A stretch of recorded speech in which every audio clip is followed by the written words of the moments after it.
Ya bir de bu Kürt kökenli diyorsunuz ya ikide bir. Ya bizde Kürt'e Kürt deniyor, Türk'e Türk deniyor, Arap'a Arap deniyor. Kökeni mekeni yok bu işin. Kürt'e Kürt denir. Emin ev kartoh khalderi kevnar, emin ev mitan nayri o sobar, emin ev lolo kartoh kodi, emin madgoş hori o godi, emin kurmanç kerhor lor gor, emin em kurdin lejeri lejor kenem. Eger hun nebin yek, huni herin yek be yek.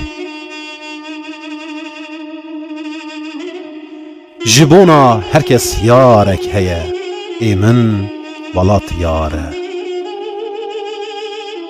Lê çipkim bêşer, dijmin naçeder, naçeder.